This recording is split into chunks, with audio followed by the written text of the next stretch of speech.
Straight here? Yeah. Okay, good. Just make sure you didn't go to a hotel, because we got you a spot, inshallah. Alhamdulillah. We got you an apartment, and today we're hanging out here, and then at around, I have to do some errands after this. Then after that, we are going to the masjid. Between that time, you can gather all the equipment you need here, and then do your whole itemized list. Okay. So I'll tell you, we got extra camera in the masjid. We got tripod in the masjid. We got 2 lamps in the masjid. Okay. So tons of cords. That's a big thing. Yeah. A lot of extension cords. Tons of extension cords. Yeah. And I would say, take whatever you want from here just in case. Okay. Mics, whatever. Yeah. Okay. And then, assalamu alaikum everyone. You hear me talking. We're talking about streaming tomorrow's event, because we're streaming the grand opening, inshallah ta'ala. Okay, so our man Noah is the streaming whiz. He's responsible for this stream. We were using some junk software. What was that thing called? StreamYard. Absolute junk, right? Until Noah came in. He had a proposal like a professional. I'm like, I don't even know what this is, but the proposal looks so good. Just do it. And we did it, alhamdulillah. So now, everything, so between that time and I'm going to roll back into the masjid around 6. And maybe even earlier. And then I have Kaffara halaqah. And then we have dhikr after Maghrib. Inshallah, we'll hang out with that, and we'll see about dinner. Inshallah, we'll have a dinner or something like that. Right, we'll figure out some food. And we haven't done any food for Kaffara for a while, so maybe we're due. Let's think about it. Yeah, after is better? Okay. So then, what else we got? Yeah, that's the main thing, is getting all the equipment. Then you draw a line and tell me what we need. Okay. Then we could pick that up tomorrow morning. Perfect. Yeah, inshallah. And Habib is going to be your assistant. Perfect. Okay. Ladies and gentlemen, assalamu alaikum wa rahmatullahi wa barakatuh. Welcome to the Safina Society Nothing But Facts live stream. And you basically also got a little preview of what's going on in the background, because tomorrow is the big event. Okay? Tomorrow is the big event in which the grand opening of our live stream, of our Darul Fath. It's a college. It's not like a liberal arts college. It's a religious institution, right? So it's a jamia, a place where people could study, and we want them to eventually to be studying full time. And we want the awrad to be ringing in the PA system, right? In Dar al-Mustafa, in Fez, when I went to Morocco, the way they do things, the awrad of the morning, awrad of the evening, awrad of the afternoon, a different student for like a 1 or 2 months recites all of it. So for Fajr, he's got to be there. Of course, we probably won't be here for Fajr, unless there's a student dorm. If there's a student dorm, right, like we buy the house next door, they come in for that, right? They'll all pray. There'll be awrad on the loudspeaker and very faintly outside. Why is it that those guys across the street are allowed to put the ridiculous music? You heard them before. Everyone on the stream has heard them. That's how loud. Their music comes up across the street, through the window, and into the mic. You've all heard it before. So why is it they're allowed to be so loud? Everyone's allowed to have block parties and be loud. So we're going to do it too. And we're going to pump the awrad into our backyard. It's my property, right? I can do what I want, right? Like, generally, in your property, you do what you want. I want to pump it loud in my backyard. I'm not pumping it to the street so no one gets upset. It's in my backyard. So shayateen will be expelled. Awrad are so important. Keep the heart clean and pure. You don't know how many people went to Islamic seminaries or schools or programs, and they were like totally dry. It's just studies. And it was just dry. So we soften up the hearts with awrad in the morning. قبل الظهر, قبل العصر, قبل المغرب, or بعد المغرب, so on and so forth. Or قبل من بعد. So you basically get, you soften your heart over time to the point that it's as if you just got bleached. You spent a year here, you get bleached, right? So that's the idea. And Darul Fath right now, we're starting with 1 year part-time, evening classes only. And let's just get through the first year. Right? Everyone likes to talk a big game. So take the first step. Now let's get straight to our business. The Battle of Hittin and the themes of Salahuddin's fight. Now notice, what I'm going to tell you is what I always say is the most important thing is the themes. That's the real lesson. But sometimes you want to get into the details because sometimes it is a juicy story. And every source that I've read about this, I'm telling you, these historians, they're so knowledgeable of the field that when they cannot write a book for beginners. Everything they write is filled with 50,000 names because he's been over it 50,000 times. But the beginner hasn't, and that's where there are some, I would call them incompetent experts. That's what I like to call them. An incompetent expert is somebody who is so good at a field, but he got lost in the field. He can't talk to you to a beginner about it. Lost in the sauce. Majdub academics, right? And I've had a lot of academics like this, right? I like to ask people, what do you do? What's this mean, right? And I ask this question just to see if they can answer a beginner. Can you bring it to the 101 level? Yes or no? I mean, I told Ibrahim the Uyghur, stop. Because I can't even understand a word he says about physics. He's a physicist. He moved to Iowa, right? Where did he move, right? Idaho or Iowa? Idaho. That's how rare physics jobs are. Can't understand a word. Likewise, when people talk to you about the Battle of Hittin and the life of Salahuddin, you will just get so bombarded with names that today, I'm going to filter it down to only a few names that you need to understand. Okay? Now, the first theme is that in retrospect, we see Salahuddin as the chosen, really, king and qutb. What is a qutb? He's like a pillar of Islam, pillar of the deen, pillar of iman. That's Salahuddin. I talked to Habib Omar bin Hamid, different from Habib Omar bin Hafid. He said, when the Muslims were successful, their kings were aqtab. That means of the most pious of them were their kings. That doesn't mean that you're not going to see what is perceived from the outside as bumps, bruises, and scratches on the fruit. Salahuddin's first enemies were all Muslims. He fought Muslims first. Incompetent, all sorts of people who were standing in his way that would make deals with Crusaders. We would call them munafiqs, right? Not only that, Imam al-Mahdi, when he comes, most of his fight is against Muslims. Munafiqeen. What does Allah say in the Quran? Jahid al-kuffara wal-munafiqeen waghlud alayhim. So that no naive person should say, we have one ummah. Why am I reading the books? Oh, Salahuddin, he waged a war on such and such. Muslims, fighting Muslims. Stop being naive. There's munafiqeen, people who sided with Crusaders. So he was surrounded by little groups of munafiqeen. He swallowed them all up like a big fish that went around swallowing up all these munafiqeen. Damascus was not munafiqeen, but Nur ad-Din died. The next coming ruler was his son, who was very weak. And there is a principle in the Sharia that if there are two harms, you see what is the lesser of two harms. His son was weak. This administration is going to get eaten up by the next crusader or whoever. So Salahuddin himself went and took it. He went in and he was welcomed by the people of Damascus because they knew him. And they knew that we have a weak administration, a weak king. We can get swallowed up. So he took it.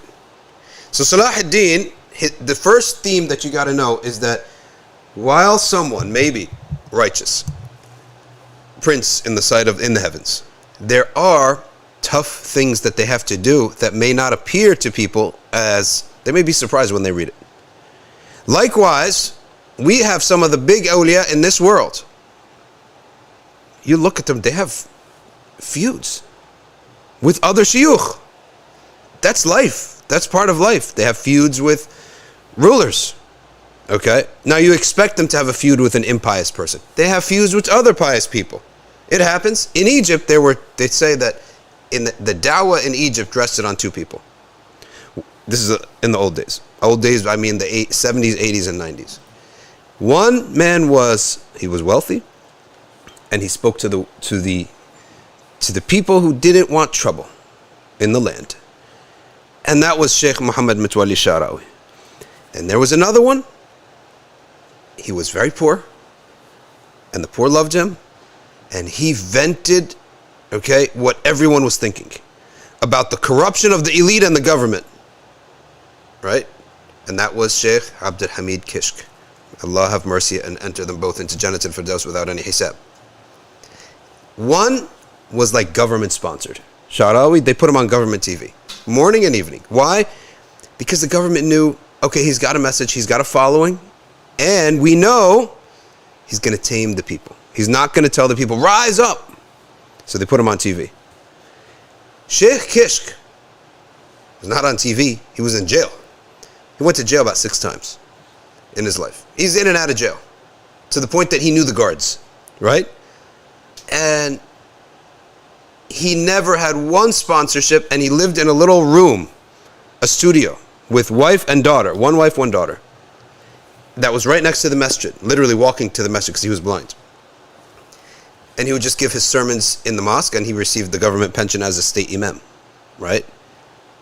But he did not have one sponsorship. He was in persona non grata, no doubt, by the government, in jail 6 times in his career, minimum, if not more. But his sermons were like wildfire. He was as equally known as Sheikh Sha'rawi, who was on TV every day, twice a day. He was, the cassette tape of his khutbah would be recorded, and it would be spread through the entire North Africa, Syria, Saudi Arabia, everywhere. Within a month, the khutbah would be there. People were obsessed with him. I went to Fez, Morocco, and I heard Sheikh Kishk being listened to. Right? Fez, Morocco. Lion of Islam. They didn't get along. The two of them did not get along. All right? Here you have 2 moons of the ummah. Okay? They didn't get along. So you have these things. So you have to understand this, because piety is a wonderful thing that doesn't mean it doesn't get bruised in life. Right? It gets bruised in life. When you look at from a beautiful airplane flying and landing, if you go close to the airplane, you're going to see bruises. So that's life, and that's one of the themes of Salahuddin. When you read it, this prince of Islam, but there are things he had to do. So that's the first thing, is that his first wars were with all these munafiqeen of the Muslims, and then he had to take over Nur ad-Din's city, and the Zengids were not happy about it. The Zengid family, this is our empire. Our grandfather built this. Nur ad-Din turned it into an Islamic empire. They were Muslims before that. He made it, this is Islam and this is jihad. And he's the one who really, I would say, Nur ad-Din he closed one page in the history of the ummah, a page of darkness, and he opened a new chapter, a chapter of light. It all started out of Damascus, and it grew. Salahuddin took it over. The Zengids were furious. The courtiers, the allies, they hated Salahuddin. They loathed him.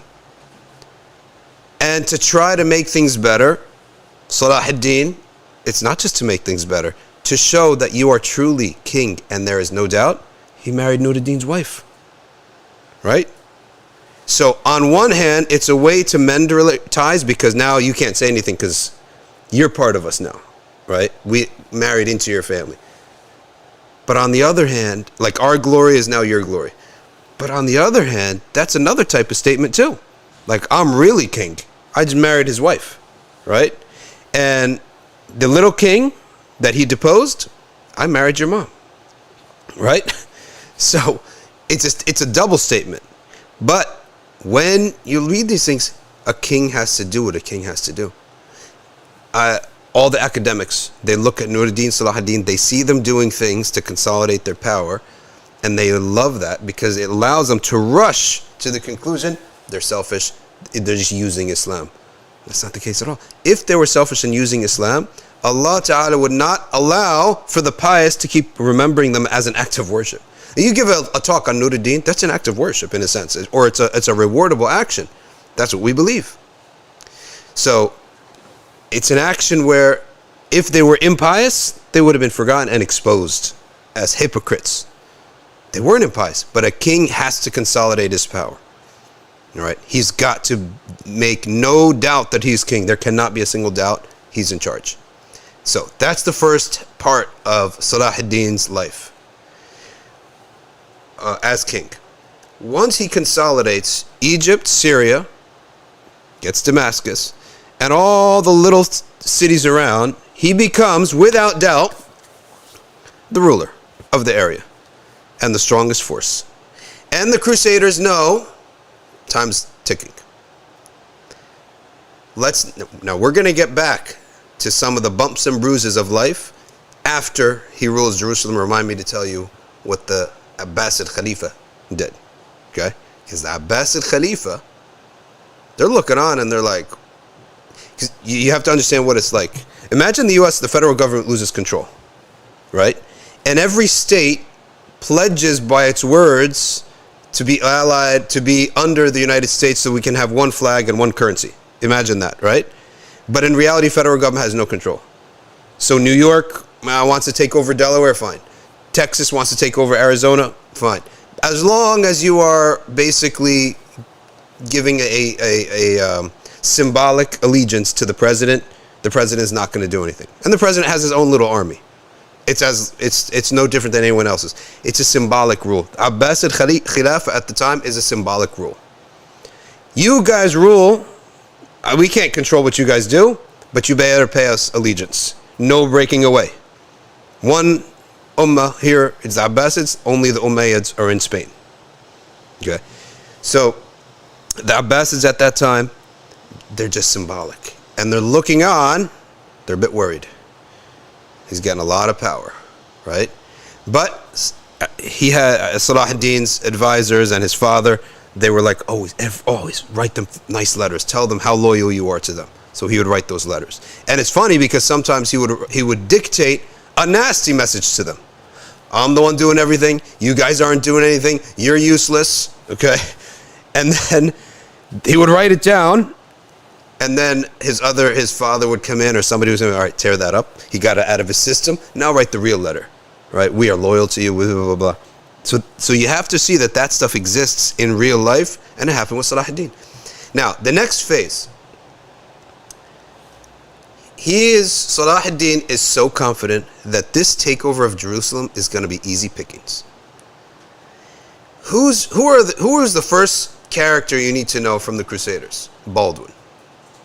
Baldwin, he's a king who takes over at around 13 years old.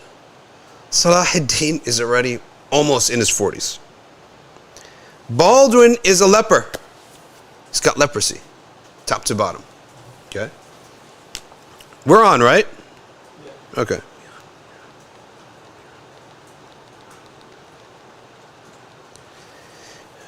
Baldwin's a leper. Okay? He's 13 years old. Salahuddin's like 20 years older than him. Everyone's looking at this as it's too easy, right? This is too easy. Salahuddin and Baldwin, they meet a couple times. And to his shock, okay? To his shock, he loses to Baldwin. Could you put up a picture of Baldwin? By the way, if I ever, look at that. Put that up. Man, if I ever had to be king, by the way, that's the outfit I'm going with, right?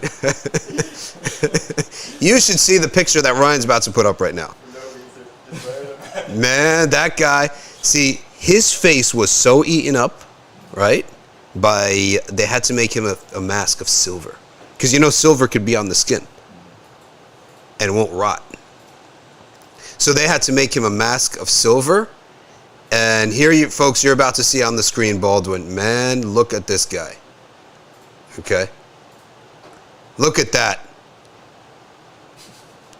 Salahuddin lost to him twice. Maybe even more.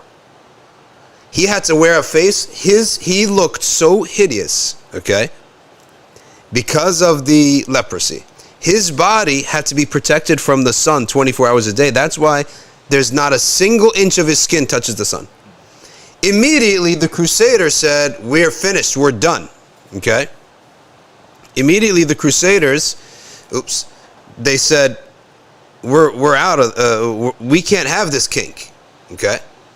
And they wanted him out immediately. But he turned out to be a strong king, and he stood his ground, and he refused to back down to the people. He said, I'm your king, and I will lead you to success. And he did. As long as that leper, that little kid, he had such heart. Okay, he's a Kaffir and a Crusader, fine, but we know that. But that doesn't mean they can't have good qualities. They wouldn't have ruled if they didn't have some good qualities. You're not going to get beaten by some incompetent fools. Genghis Khan has great qualities. The Americans, they have solid qualities, right? They have solid qualities. Like, they know how to run an army. They have administration. So he had the qualities of a king. And that's why they succeeded. So Salahuddin, when the Muslims felt almost like this is too easy, they lost. That's a theme, right? You would never imagine Salahuddin is going to lose to Baldwin, but he lost. Salahuddin is chosen by Allah for this mission. Nuruddin had died young. Well, Baldwin, whom he could not defeat, also died. When Baldwin died, that's the beginning of the end of the Crusaders. Now I have to introduce to you two other characters here. So if you're going to know anything about this battle, and this is Islamic history for the beginner, someone who never heard of this before, okay? First thing is, after Baldwin dies, the rightful heir to the throne. He didn't have any sons. When a king doesn't have sons, that's a problem. But the next person in line, his name was Guy. Okay? His name was Guy. The second person in line was Reynold. Okay? Guy and Reynold did not get along. Guy was the court guy. Reynold was like the rabble-rouser. Reynold was someone whom Salahuddin loathed to the core. He's somebody that had raided the Muslims so badly, broke every treaty, attacked pilgrims, and even wanted to exhume the tomb of the Prophet sallallahu alaihi wasallam. So Guy's the king, he's level-headed. Reynold is the nut job. Okay. So what happens here? How does this all reach a climax? It all reaches a climax when Salahuddin, now right, we could go to the map. The Battle of Hittin with a ha and a ta. This battle, can I see the iPad please? It should be charged up. Enough, thank you very much. So this battle, it takes place, as you could see, the first arrow that goes to the right there is the arrow of Muslim forces to Tiberias. You see that? Going up to Tiberias. All the way on the right. And they attack the city, but they can't take the main castle. There's a castle there. They can't take the main castle, but they successfully take over the whole city. Okay? Now there's something that Salahuddin wanted. He didn't care for the city. What he wanted was to lure the only army, Crusader army that was left was in Jerusalem. He wanted to lure them over. Okay? It's not so far away. He wanted to lure them over. And he basically wanted to pick a fight with them. And exactly what he wanted happened. Why? For the simple reason that in there was a noble woman. This noble woman sent a message to King Guy in Jerusalem. And we said King Guy is the level-headed guy who took over. King Guy takes over, receives the letter, and he says, this noble woman is there, is captured. Okay, let me see. It wasn't his wife. It was someone else. It was Raymond's wife, another nobleman, not him, not his wife. But King Yi, he looks and he said, we're not going to march all the way across in the heat. This doesn't make any sense. And King Yi says, she's been captured by Salahuddin. Salahuddin's not going to do anything bad to her. He's going to treat her well. So he doesn't go. Now, that night, the fool, the hothead, Reynold, he goes crazy, gets everyone all riled up, and said, let's go. Let's go attack. And let's go and defend our honor. And King Yi changes his mind, which was his big mistake. He changes his mind, and he says, fine, we'll go. Now, why does Salahuddin want him to go? Because, as you could see there, there are 3 arrows forming what's called the horns of Hittin. You see these 3 arrows there? Salahuddin lines up his troops there. He steps away from Tiberias a little bit, and he sets up, and Ryan's going to expand it. Oh, perfect. Beautiful. There you go. So Tiberias is on the right there, and there are what's called the horns of Hittin. And they just sit there. The Muslims just sit there. And they make basically a U. They make it. Now this is a big area. So they're coming in and they think, well, the fight's going to be there.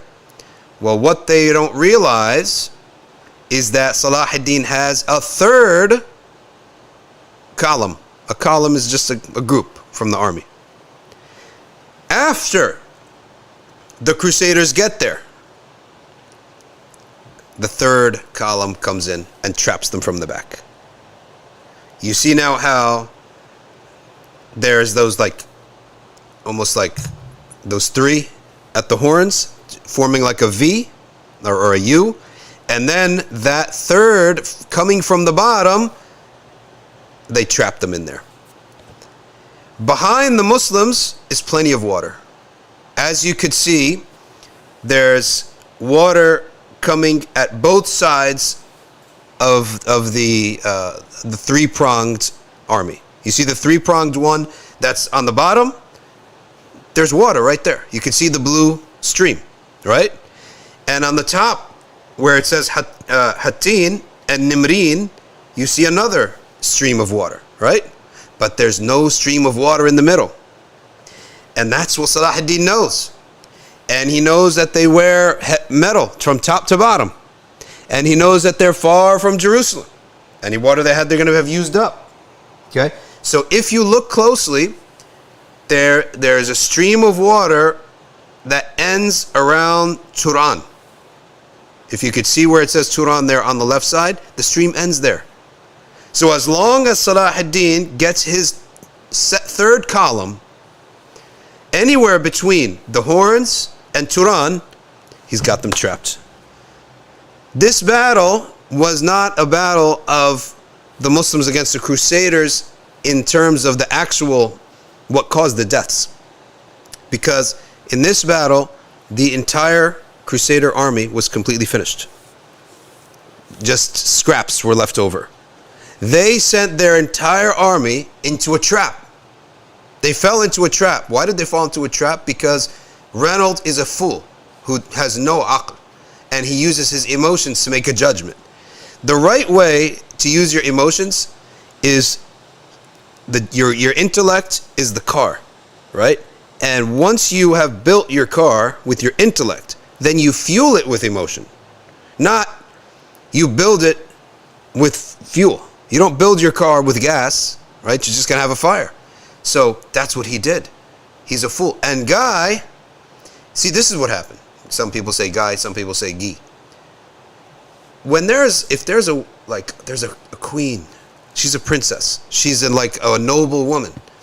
The wife of one of our friends. It's too emotional of a thing to say, no, we're not going, because you look cruel. You look like you're leaving a woman in the hands of the enemy, right? Her captures. So it was emotional. So Guy fell for that. He did not put a line in the sand, and that's what cost the Crusaders their entire kingdom. So they get there, and the discipline of the Muslim soldiers is such that all they have to do is stay hemmed in. Don't give them any room out. And so they come in, and the Muslims come in behind them, and they hem them in, and they've got them completely encircled. And what do? They just start raining the arrows, right? So they put the arrows up in the air so that it would come down on some kink in your armor. And then they started firing arrows low. What are they aiming at? The horses, right? They're trying to fell the horses, trying to knock down the horses. So once the horse goes down, that person has got to walk, right? Wherever he's going to go, instead of riding a horse. And they just what else did they do? Now it's too easy at this point. The soldiers were then assigned to, this is a very dry area, light fires all around. So they lit fires all around this circle, right? This area where they're all hemmed in. Now the Muslims, if they get hot, they got plenty of water. They turn around, there's water. But the Crusaders are completely stuck. The smoke is coming in. The arrows are coming in. And on top of that, what season is this? What's the date? It's July 3rd. So they're in July, right? They're in the month of July. And this is happening to them. The hottest month, it's a dry area, there's no water, arrows are coming down, and now they light fire all around them, and the smoke is coming in. And what they had horsemen of the Muslims keep riding in circles. Why? To kick up dust. Kick up dust. These people are going to suffocate to death. And what did the Muslims get? They got Crusaders taking off all their armor, running like this, shouting the Shahada. La ilaha illallah Muhammad Rasulullah. Can I have a drink of water now? Right? And they counted a handful. It wasn't a lot, just not to exaggerate the truth. Some people said 4. Some people said like 12. Ran with the Shahada, because they lived with Muslims. They know what the Shahada is. They know the rules of combat. And they were taken in. Of course, they're not going to be taken in and let to free. They're going to hold you a little bit to make sure this is real, right? And they gave them water, saved their life. And some of them lived on as Muslims. We don't know the fate of the other ones. Okay. So you see here that this is how the battle was won. And this is how the Crusader army, there was not a lot of bloodshed in the taking back of Jerusalem. This happened between July 1st, 2nd, 3rd, and when was the final capitulation? July 4th. The 4th of July has a different meaning for us. Now, I haven't looked up what was Salahuddin's flag like, right? What was his flag like?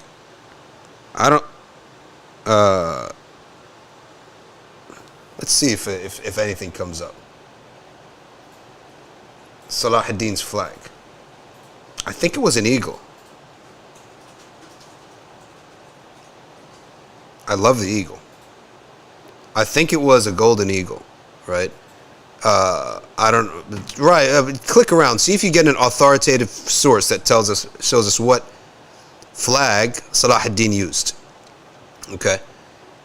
So the takeover of Hattin on the 4th of July is the real and true ending of the Crusaders.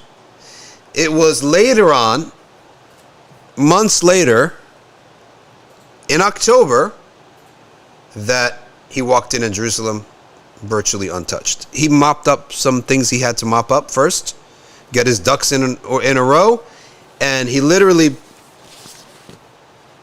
arrived in Jerusalem on the 27th of Rajab, which is the night of Isra and Mi'raj, where the Prophet sallallahu alaihi wasallam, from where he ascended, all right, the night, which is the assumed night of the ascension of the Prophet sallallahu alaihi wasallam. Most people say that's what the night, what it was, the 27th of Rajab. And he entered Jerusalem. Now let me tell you something. When he entered Jerusalem, you think, this is it, this is the greatest moment in the era, the current era of the Muslims. It was a grand and spiritual celebration. The takbirats were everywhere. Okay, PH Newbie, if he ever watches this, he tells us that the Muslims were chanting Allah Akbar and Allah Illallah. That's what he says, Allah Illallah, which means there is no God but Allah. Poor guy did not have Google to check what is La. It's La ilaha illallah, not Allah Illallah, right? So, poor guy didn't have Google to look up the Shahada. Could not find a Muslim. He could not find a halal cart. Where is he from? Where is this guy from? He better not be from England. There's plenty of Muslims in England. No excuse. Where is PH Newbie from? Sounds like an English. Yeah, it sounds very British to me. PH Newbie traveled most of the territory. He physically went to Tikrit, Iraq, where Salahuddin was born. He went to Damascus, where Salahuddin ended up dying. He lived some years in Cairo. How many times did you hear the adhan? You have no excuse for such a mistake. Allah illallah. Never heard that kind of... Anyway, no excuse, PH Newbie, whoever you are and whoever you, if you're still alive.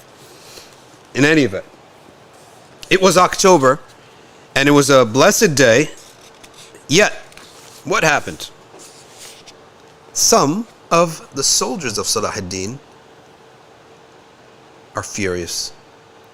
Why are they furious? Because Salahuddin, his terms to the people of Jerusalem, to the Christians, and in specific to the patriarch, were so generous. His terms were so generous that they saw, he allowed them 40 days, clear out the city. Take whatever you want, right? And each man will pay a certain ransom.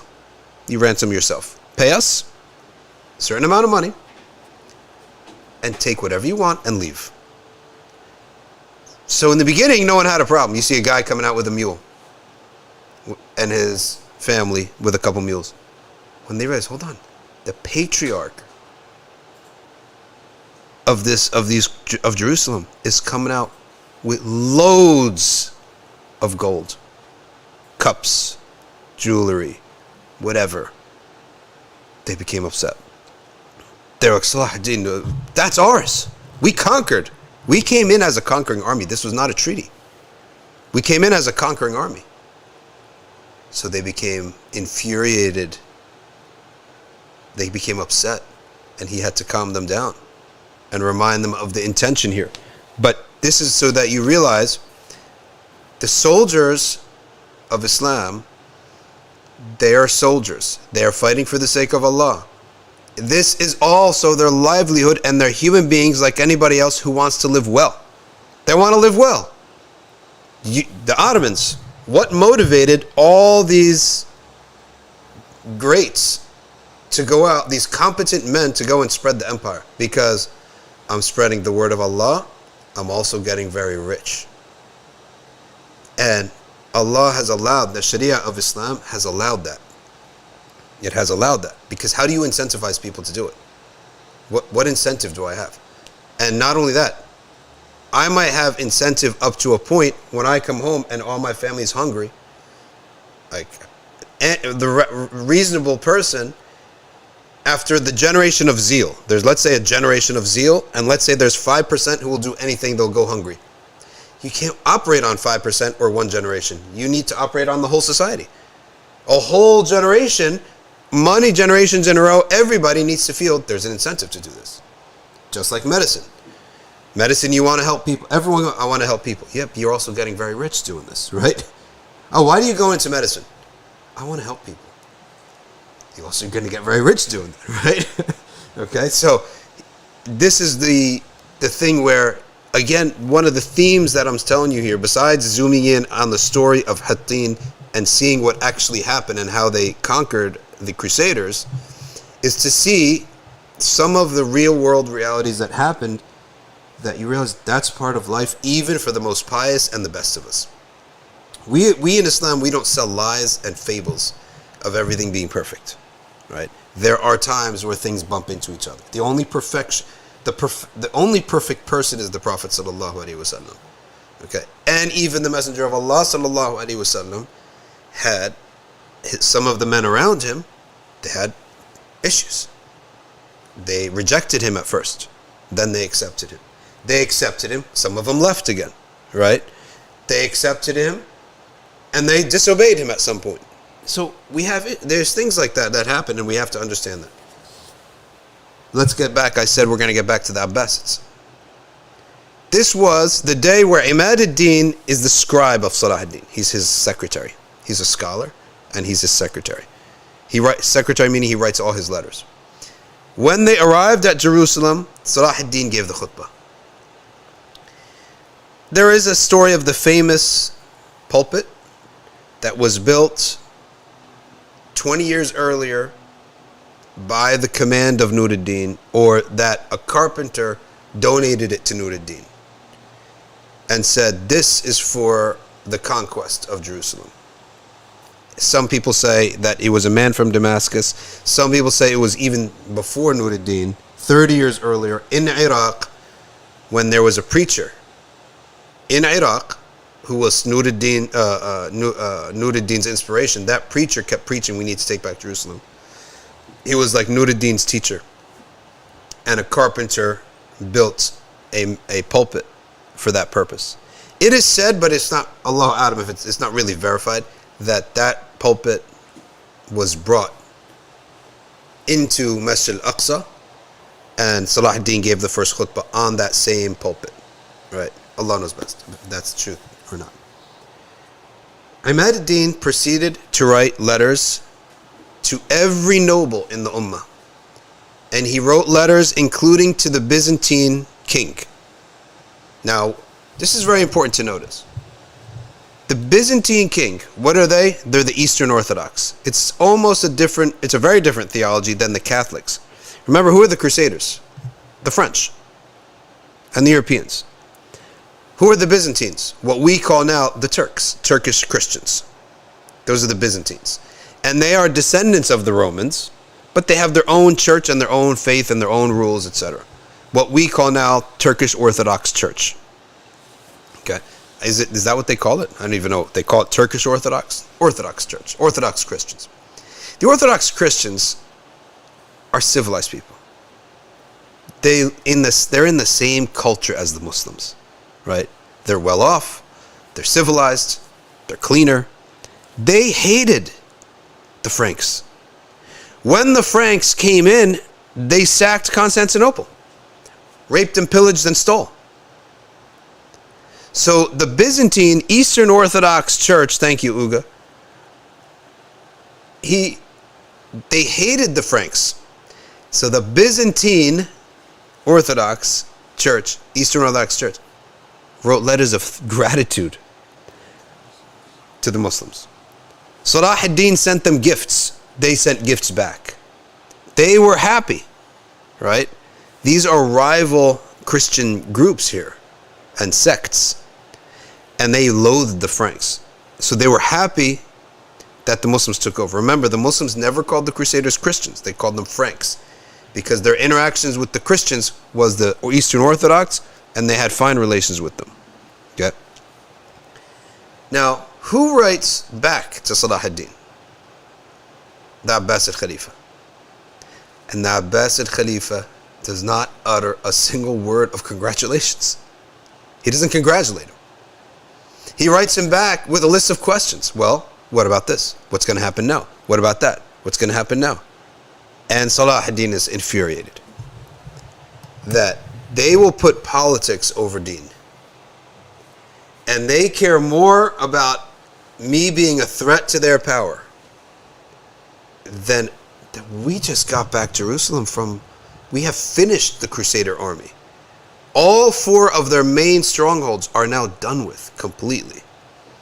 Anything left is just scragglers, remnants, scraps. And he's furious about it. So he responds back to them with a vicious letter. Well, I don't want to use the word vicious with a noble Salih, but I mean a cutting, splicing letter. And then he returns, he calms down, and he says, all right, tear that up, and we'll write them a conciliatory letter. And he writes them a conciliatory letter. All right. That's basically the summary of what happened.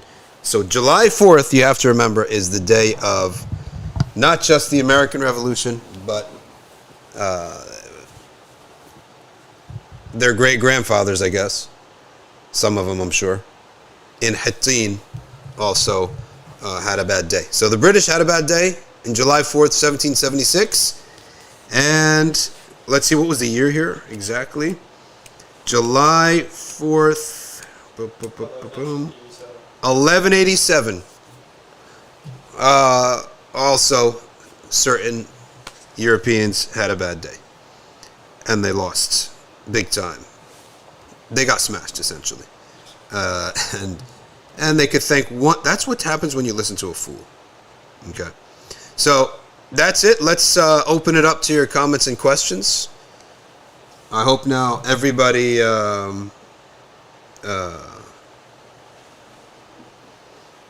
has a good idea now. I simplified it enough, right? Brought it down to like 5 characters. Baldwin, Guy, Reynolds, the noble woman, which is the wife of Raymond. I don't want to say Raymond, but you get confused with Reynolds. And Salahuddin. That's all you need to know, right? Abbasid Khalifa is in the background. His scribe is in the background. But those are the main characters, and that's that luring them in and then closing them off and trapping them is essentially what happened and how the Crusaders basically all lost. Okay.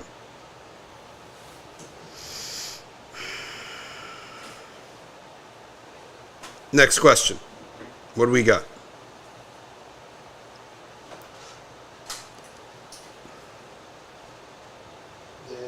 They're asking if Salahuddin rediscovered the grave of Musa AS.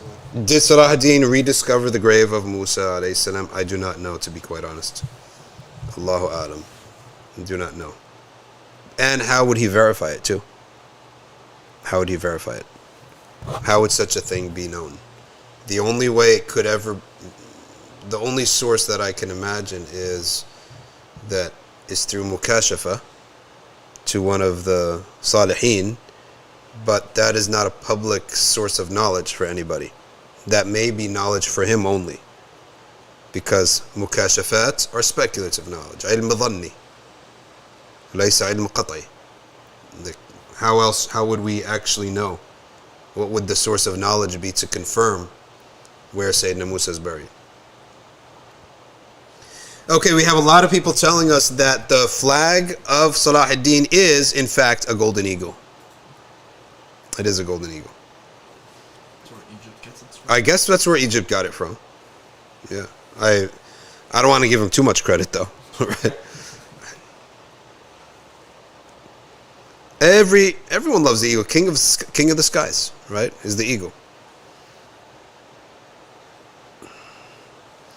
Base Muslims is saying, I'm guessing the next video is going to be about Elizabeth Windsor and her death, because Queen Elizabeth, as the news is, as I was given this, the news is coming on my phone that she's in the hospital. No, she passed away. Oh, she already passed away. Okay. Now King Chuck. Right? Finally, the poor guy. He's been waiting for so long. Oh my goodness. The luck of this guy. This guy's got the worst. He's got the worst luck in the world. Okay.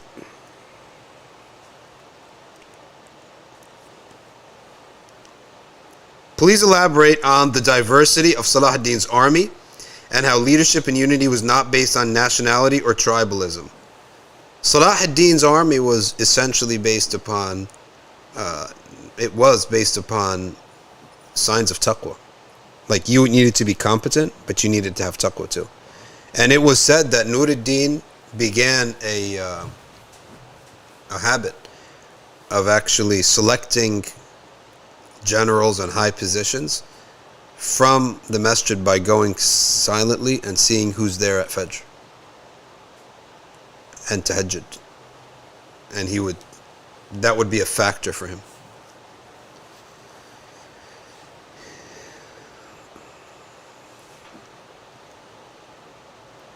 Nuruddin did in fact, Salahuddin and Nuruddin, they did both fight.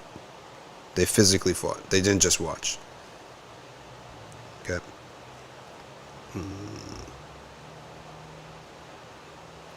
Every Crusader theme that you're going to read, every book about the Crusades that you're going to read, looks down on the Crusaders and looks up towards the Muslims for the simple reason that at that time the dunya had opened up for the Muslims. They were not just, they were the elites of the world, amongst the elites of the world, in their technology, in their advancement, in their literacy, in everything.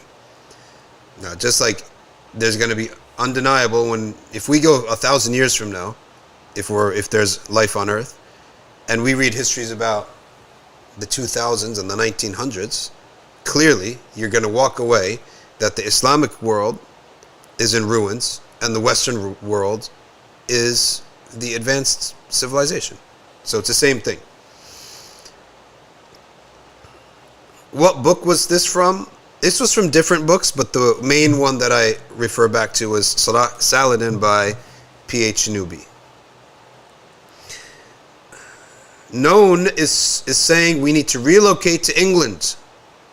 I have a question. I always got the idea, you got so many shuyukh in England already, why would you need an extra da'iyah to come to England to do da'wah? You all have so many shuyukh, right? That's the perception I get out of England. Ibrahim Osiefo up in Liverpool, that's the perception I got. Maybe I'm wrong. Ali Raghib says, can you say more about the initial enemies of the Mahdi being Muslims? Once people see that he's coming with the Sharia, he has enemies. And the Prophet ﷺ said, and keep in mind a rule of thumb about the hadith of the Mahdi. That which is sahih is vague, is general. And that which is specific is not sahih. So just take that with a grain of salt. But we do know that the Imam Mahdi, his first battle is in his own country, Al-Hijaz, Al-Jazira Al-Arabiya, the Arabian Peninsula. Who's he fighting? Munafiqi? Hypocrites who stand against him. Who then comes out against him? The Syrians. The Syrian, they have a ruler called the Sufyani, they send down an army. This army is so big, there's no way for Imam Mahdi to defeat them. They get swallowed by the earth. Sayyidah Aisha narrates this hadith. After that, they go, and by the way, who's their only ally? The people of Khurasan. Khurasan is far east, okay, between Iran and Afghanistan. So you got the Arabian Peninsula here. You got Iran to the east of that, Persia. So Iraq is up, then Persia, then down south and east even more, what we call Khurasan, which is now parts of Iran, Pakistan. At the bulk of it is Afghanistan. Okay. Now, interestingly, the only people who with any shame and haya in front of Allah as a government to raise the banner and pride in Islam, to raise the banner of the deen and the sharia are them. Think what you want about them. Okay? Doesn't mean no two Muslims are going to always agree on their perspective on things. I don't care about that. When I look at the landscape, who's the only one raising the flag of La ilaha illallah Muhammad Rasulullah with pride? Don't go to some Western website that's looking for their issues. Okay? And don't go to the mukhalif. The mukhalif is someone with a legitimate difference of opinion in religion. Don't go to the mukhalifin, all right, who are nitpicking and they prefer their sectarian views or their religious opinion over the general good. And I look and I say, these are the best guys out there, right? From that aspect, just from the aspect that they are proud enough to be Muslim. And they put Allah's religion first. You want to tell me they're backward people? You want to tell me they're harsh? You want to tell me they don't understand Islam well? Okay? Jadalan. Jadalan means hypothetically, I'll give you, let's say I give you all that. Okay?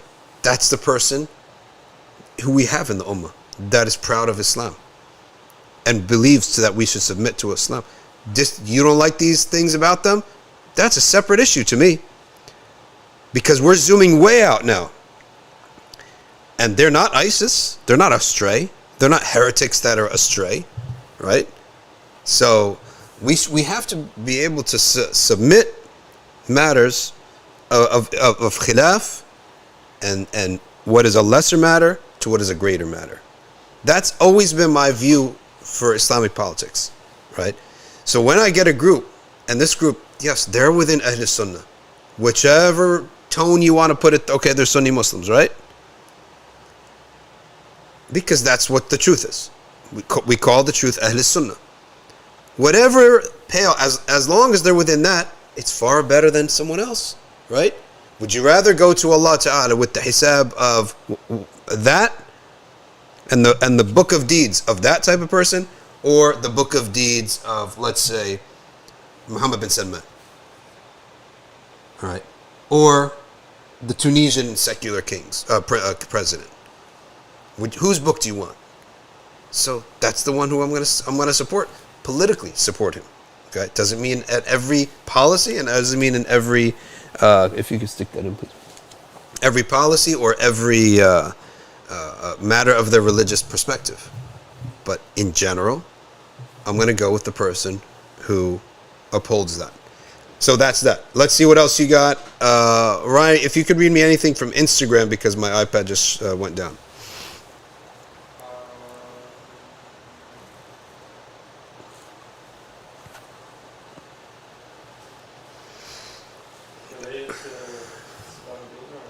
Yeah, from Instagram, because I got YouTube here on my phone. All right, SR says, the Crusaders also, they hated the Jews. That's true. The Crusaders butchered Jews.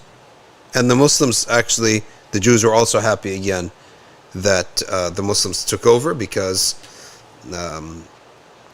they didn't kill them, persecute them.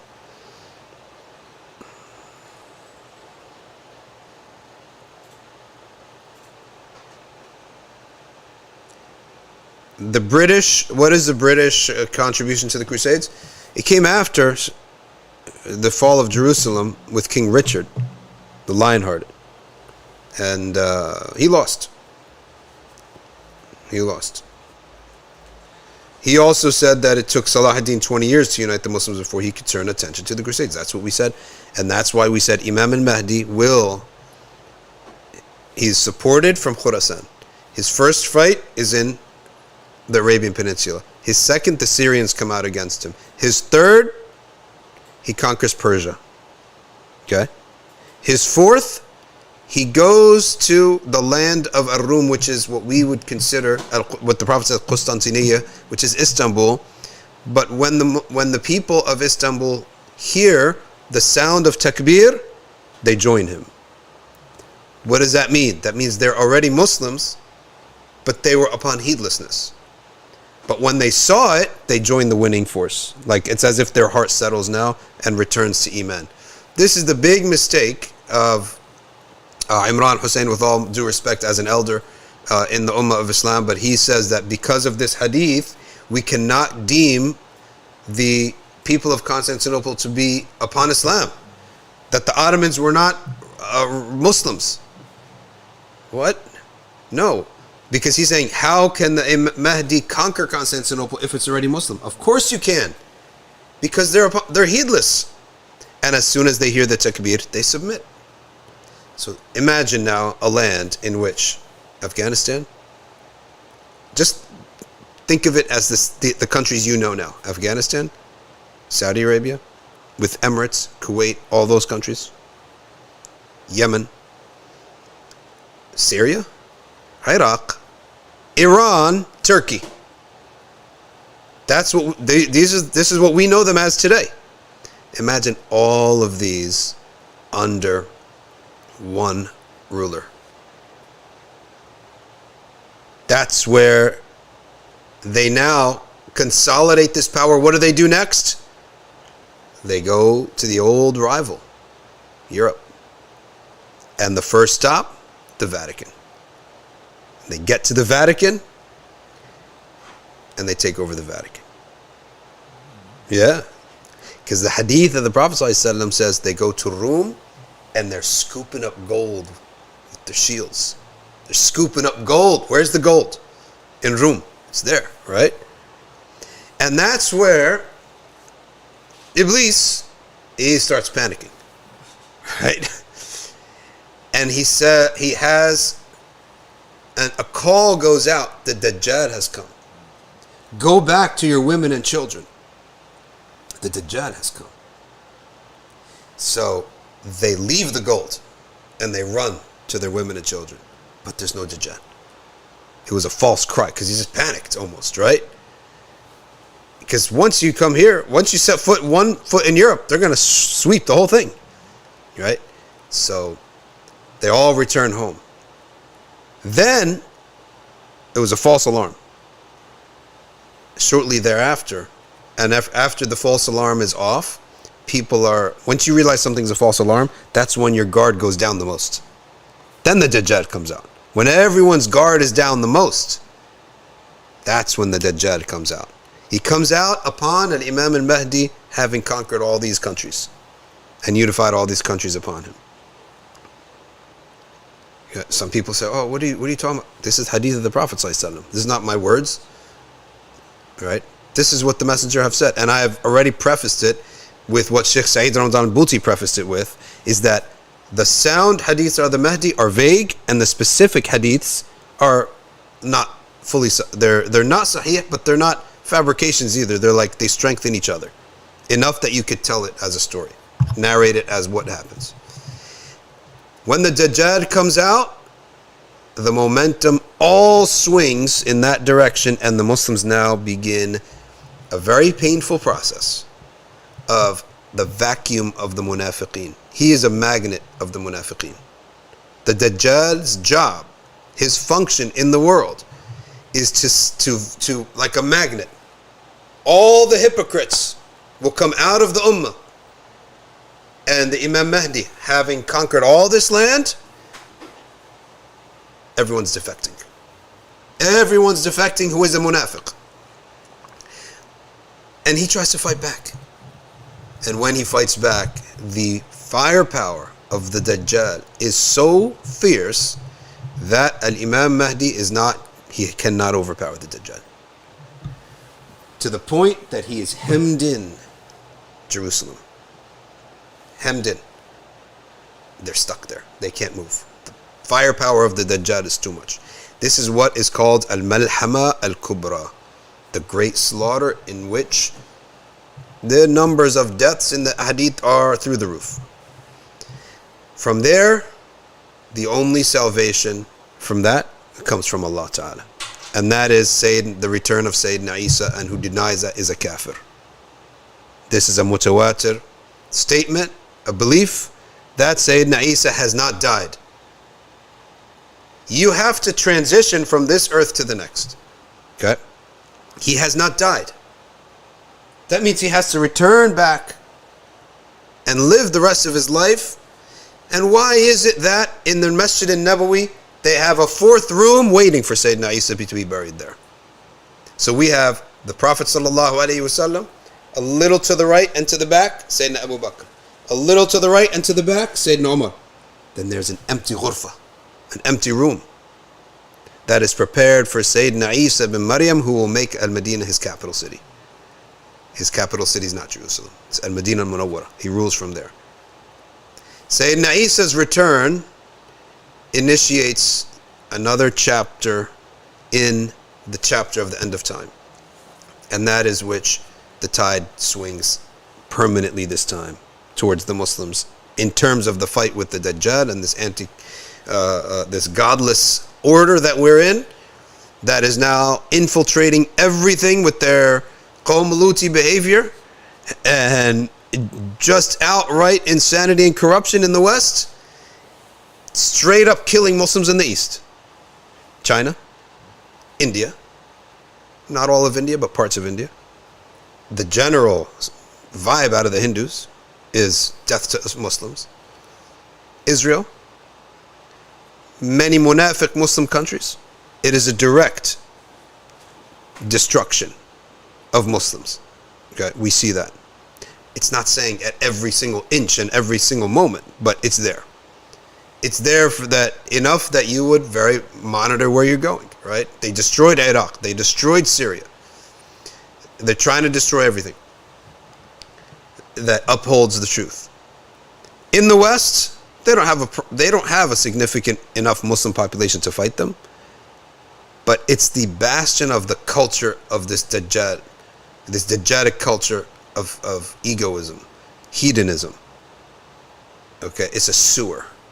Okay, it's a complete sewer that's just, they turned it on and they're spraying the whole world with their defecation, right? Diarrhea and vomit. They're spraying it all over the world, and we just happen to be like living on the edge of the hose, right? And trying to cover ourselves. It's all around us. Okay? If you have a kid who watches Jurassic World on one of these streaming sites, is it Disney? They got an outright open lesbian scene between like two 12-year-old girls. It's a cartoon, of course. Or not a cartoon, but what do you call it? Graphic. You know. It's like it's one of these computerized. What do they call it? Yeah, CGI. Cartoon. Yeah, CGI cartoon. Yeah. Like two 12-year-old girls, open lesbian scene, and all the other characters cheer it on. They're promoting this at every level. As Allah says, they are musrifun. They will not stop. Musrif means doesn't know limits, right? Doesn't know limits. So at every level. So that's what happens with Imam al-Mahdi. That's why he fought Muslims. Likewise, Salahuddin, to begin he had to fight Muslims. Who else? When we cover the Salahuddin of the West, except that there's no sacred city per se in the West, the Salahuddin of the West is Yusuf ibn Tashfin. We're going to study he's one of the awliya kings. Yusuf ibn Tashfin also has to fight munafiqeen. He's got to fight these hypocrites. And Al-Ghazali wrote the fatwa for him. Abu Hamid al-Ghazali and al-Tusi, they wrote the fatwa, O Yusuf ibn Tashfin, the Muslims of Andalusia are incompetent and they will lose. We will lose the entire land because of them. So go conquer it, and anyone who stands in your way, his blood is halal. That's how Yusuf, see these awliya, they would not take over without a fatwa. So he got the fatwa from who? The great Abu Hamid al-Ghazali. When they say that Andalusians and the Malikis were against Abu Hamid al-Ghazali, not for long. When they honestly read his books, they supported him.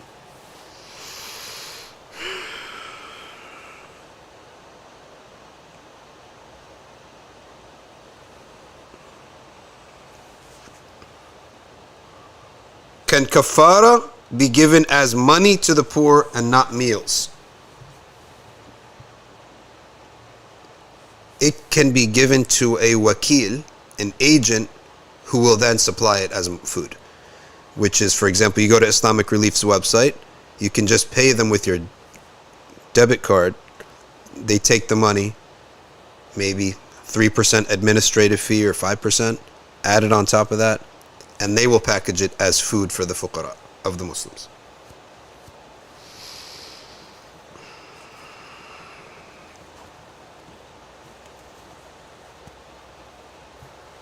Ismail says, come and take the English throne. We'll protect you from the Salafis. Oh my God. It's a wild scene out there. It's a wild scene, I'm telling you.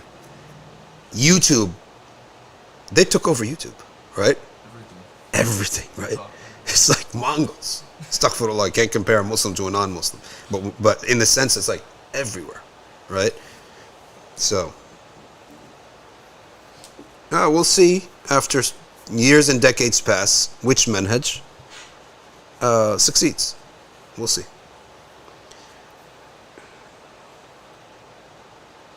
All right, here's something else. Sayyidina Isa ibn Maryam, he has power over the Dajjal and this satanic New World Order. Okay? Referencing that old Hamza Yusuf VHS tape, if you guys remember that. If you guys haven't remembered it, you need to watch it as history.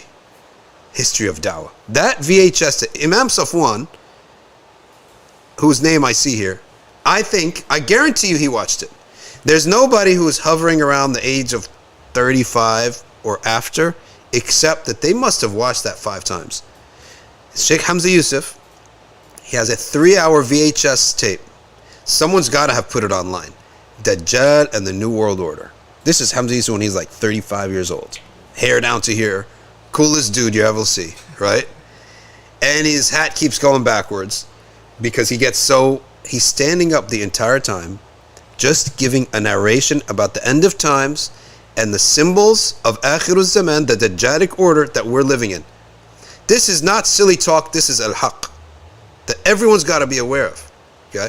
Oh yeah, 2 hours 41. 2 hours 41 minutes, Dajjal and the New World Order. I'm sure someone put it on YouTube. Maybe they put it in 1 or 2 parts. One part, whole thing. That's your homework assignment. See, Imam Eid is saying it's on replay, right? Man, do you know I ruined the tape? Watch it, okay? Rewind. It's not like they don't even know what rewinding is, okay? Rewind, take like 30 minutes to rewind that thing, right? Right? Play it again, right?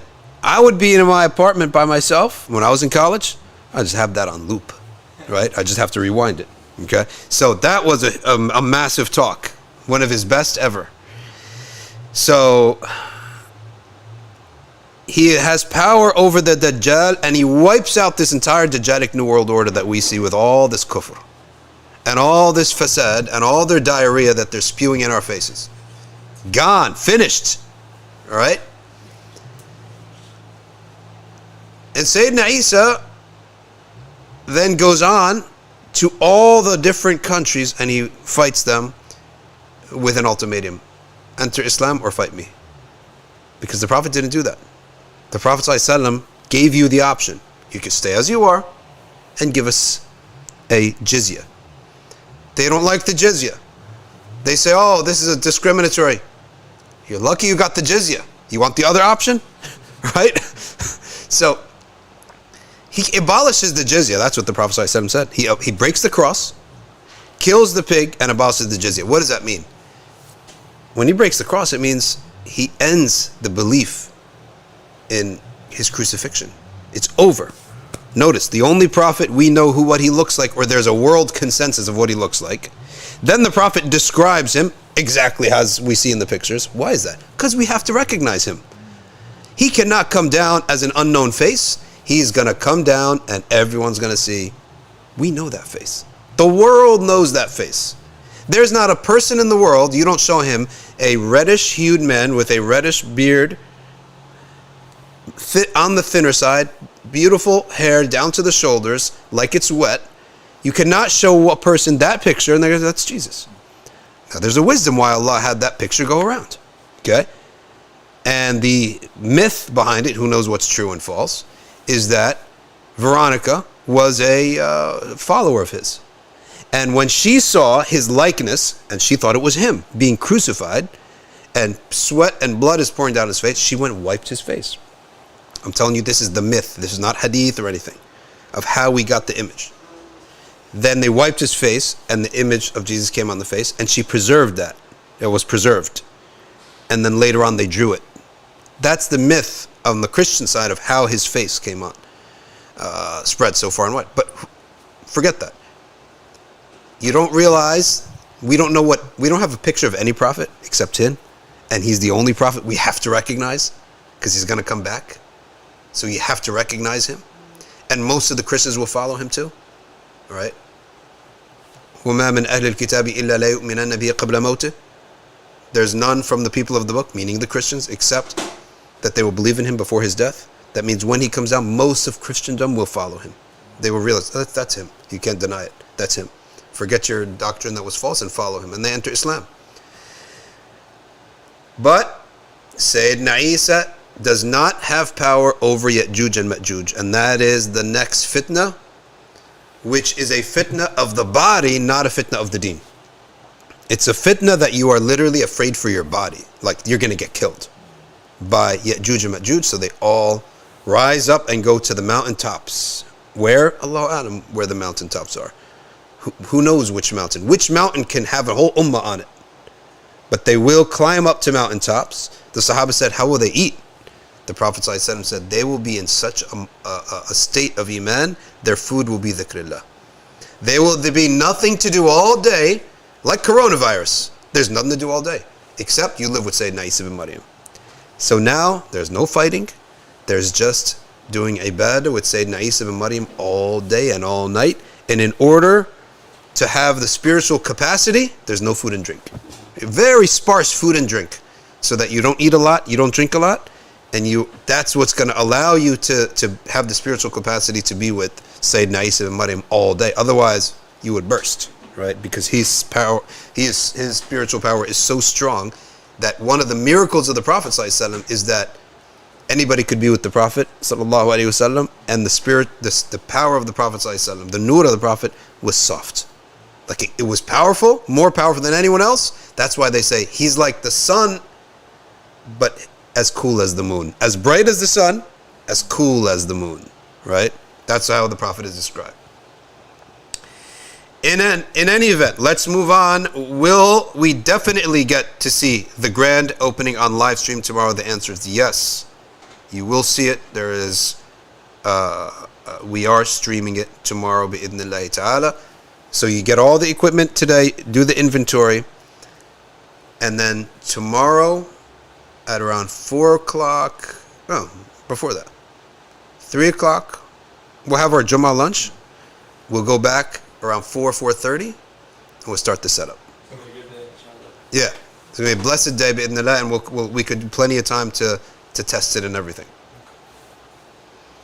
Whoever has taqwa, Allah will make a way out for them. Says Al-Batul. Does it only apply to situations where one chooses halal over haram? Any case in which you have taqwa and you are in a jam, Allah Ta'ala will find a way out for you, and the opposite is true. If you do not have taqwa in a matter, then there's no way out for you. A man came to Ibn Abbas. He said, "Oh Ibn Abbas, Sayyidina Umar has said that 3 times divorce, if I divorce my wife 3 times, that in a row, then it is ba'in. I cannot take her back. I cannot retract this divorce." He said, yes. He said, well, I uttered talaq on my wife 1,000. I said, talaqtuki alfa marra. I divorce you 1,000 times. So what is my way out? Ibn Abbas replied, Allah says, وَمَن يَتَّقِ اللَّهَ يَجْعَلْ لَهُ مَخْرَجًا. Whoever has taqwa, Allah finds a way out for him. You did not have taqwa, therefore I don't have a way out for you. Right? Because the mufti is supposed to try to help you. Right? He's trying to help you. But here he says, you did not have taqwa, so I don't have a way. So what is the taqwa of someone who does this? Is tawbah. If he makes tawbah, then Allah may show you a way out. If he accepts your tawbah. Is all this time of the Crusaders before or after the Mongols? It is before the Mongols. The Mongols haven't come yet. The Mongols haven't come yet. Will Jerusalem be the place where Imam Mahdi's army fight the Dajjal at the end of time? The answer is yes. It's there. Ibrahim Khan is in Texas. Dallas, Texas. Magnet of Shuyukh and Islamic organizations and everyone who doesn't want to pay taxes anymore. Okay? First one to go there was Bayna Institute. Where is he from? Long Island, right? Nouman Ali Khan was in Long Island. Nouman Ali Khan did an amazing dawah. Okay? He didn't get into theology or fiqh.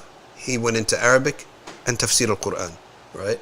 And general piety, right? Yet fitna came down, and we ask Allah Ta'ala not to honestly, we should ask Allah Ta'ala, if the man is repentant, to raise him up again as a great da'iyah. Okay? And we ask Allah not to test anyone else with that, right? With what he was tested with. And when I say tested, I'm not saying any claims about innocence or guilt. I don't know. Tested, whether innocent or guilty. It's not my business, innocent or guilty, right? But he went there. Then, I mean, everyone's there. Right? Almost Sulayman went from Louisiana, he went there to Yaqeen.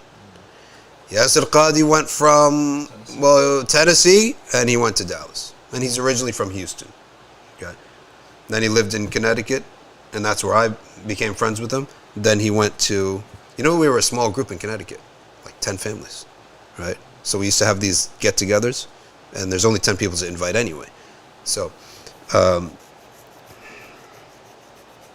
everyone's in Dallas. The London scene, though, is pretty... there's nothing in the London scene. The London scene doesn't have any traditional dawah at all. Hadi Noof is in St. Louis. You know about the London scene at all? You ever been to England? Because it's like 50 years ahead of us in Yeah. terms of their community, so you think they would have at least a few individuals who are kind of significant. They're all in the north. All these masajid, there's some humongous. There's called Gamgol Sharif. They have a whole staff for funerals. Like 4 or 5 funerals a day. They have a whole floor for women to do i'tikaf for Ramadan. Multiple imams. But in London, it's just like itinerant people. People study, work for a year. Nothing really took root in London. I don't know why. When I was there, it was on fire. You could go to a different majlis and gathering and class every day of the week, 7 days a week, right? But it's just gone now. Ajib. First dua to go Mecca and Medina, going for the first time, Maryam. All right, well, mashallah for you. And, well, it's what your heart desires. Whatever brings you to feel the most nearness to Allah, if He were to give it to you. That's the dua that you need to make. Uga Panda, no one here is here in NYC. So if you're in NYC, then you need to come down Friday for our grand opening. And we get to see if you look like a panda or not. Or what his nickname, right? So we get to see if he looks like a panda or not. All right. Can we have a podcast on the Mamluks? Yes, we will get to the Mamluks. We will get to the Mamluks. How are we doing on time today? It's now 3:07, so we'll wrap up soon. All right.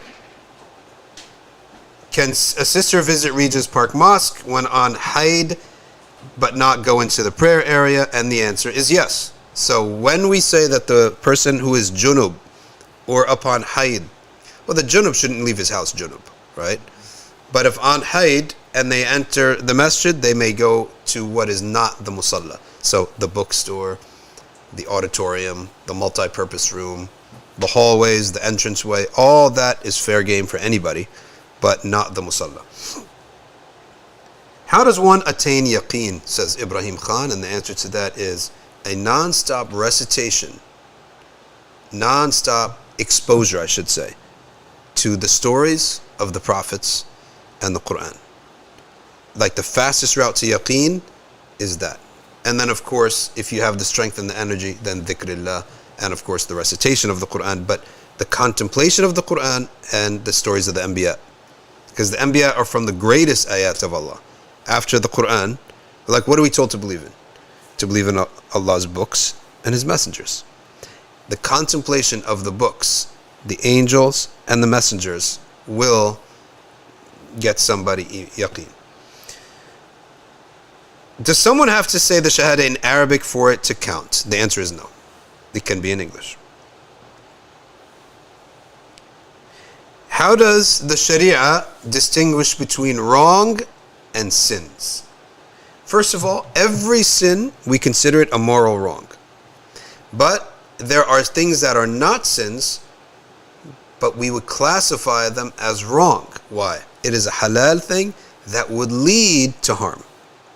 Halal thing that would lead to injuring somebody. Right?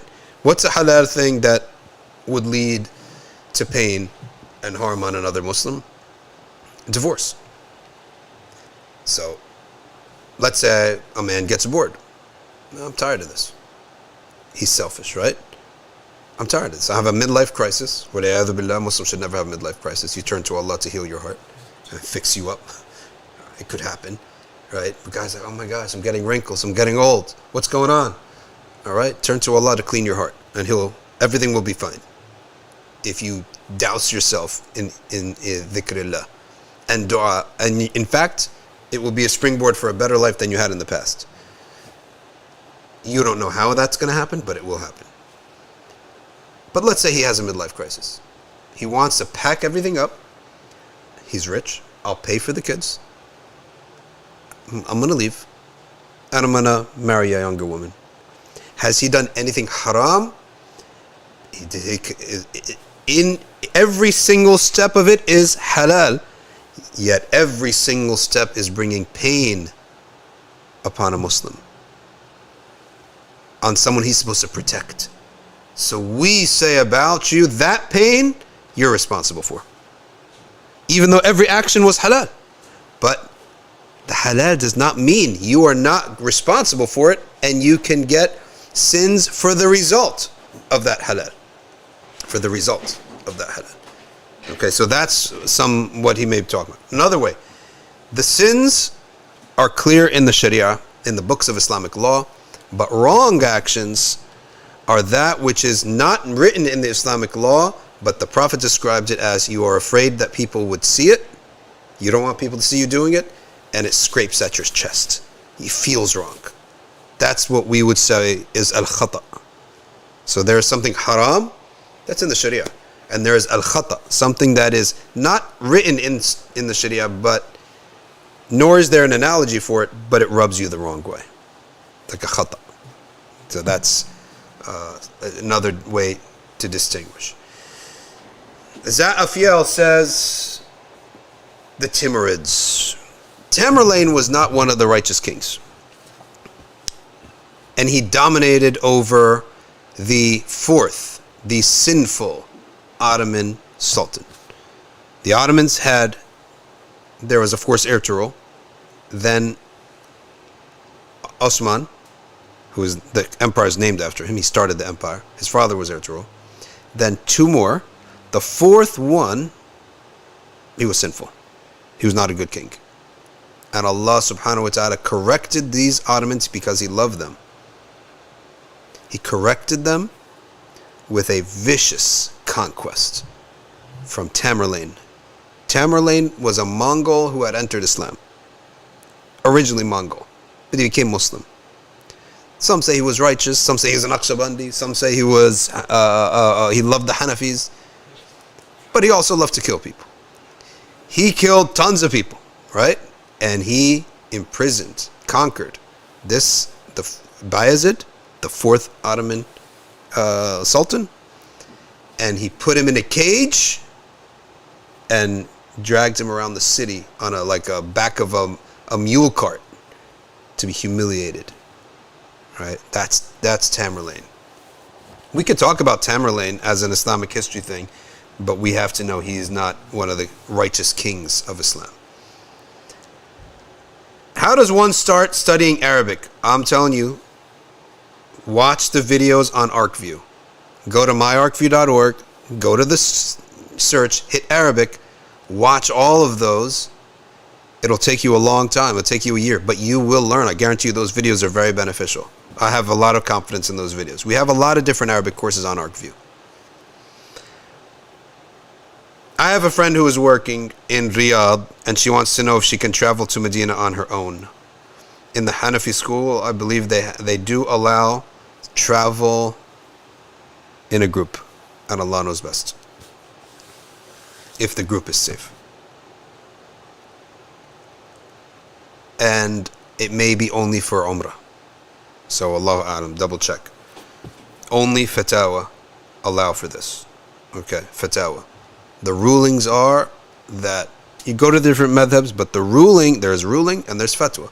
The ruling is she does not leave the journey, go traveling distance without a mahram. But there may be some exceptions to that, depending on the circumstance. That's by fatwa. Edible Derby says, is it haram to be a plastic surgeon The answer is no, because plastic surgeon isn't always for cosmetics that is forbidden. So there are what is the cosmetics that's forbidden? Hey, Rai, why does this keep coming up this week? It's so weird, right? It's like the fourth time it came up. What's the cosmetics that's forbidden? Adding to what Allah has not placed. What is the cosmetics that is halal? Returning what has been lost, right? What Allah created you with, you have every right with no shame to return it how it was. Okay? My ear got cut off. Put on a fake ear. Halal for you to do. Because you would look odd without an ear, right? You can put on cosmetically another ear. Nose, same thing. As I gave the example, a guy shattered his nose. Multiple breaks in his nose. He has to get a rhinoplasty, which is a nose job. But the doctors told him, the doctor said, hey, it's your lucky day. Because when we do this nose job, the only way we could do it is straight. Like, we're not going to come in there and make a curved nose, right? It's going to be a straight nose. They're going to take the bone. I don't know what they're going to fill in the bone with. And they're going to put some kind of, I don't know what they do, plaster or something within the bone or something, that the bone will be perfect. Question then. Yeah. So, like, if you have a deviated septum, yeah, and they have to completely reconstruct your nose, you get like a free nose job in that sense, right? the deviated septum, in most cases, they don't have to touch the bone. Yeah.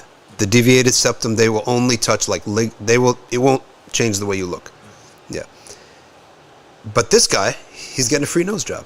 And the doctors thought he'd be happy. So he's like, oh, wait, I'm not going to look the same. They say, no, you're going to look better. Your nose is going to be straight like a Hollywood nose, right?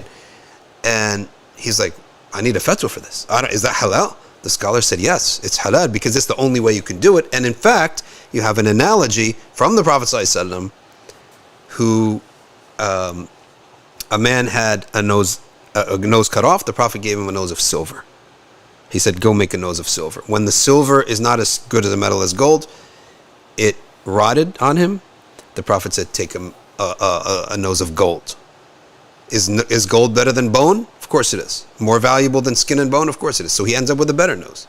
So if the only way to fix the problem is to make it better is this rhinoplasty, then it's halal. But I got a curved nose. I don't like the way my nose is curved. Wait, are you damaged? No, you're not damaged. Allah made you that way.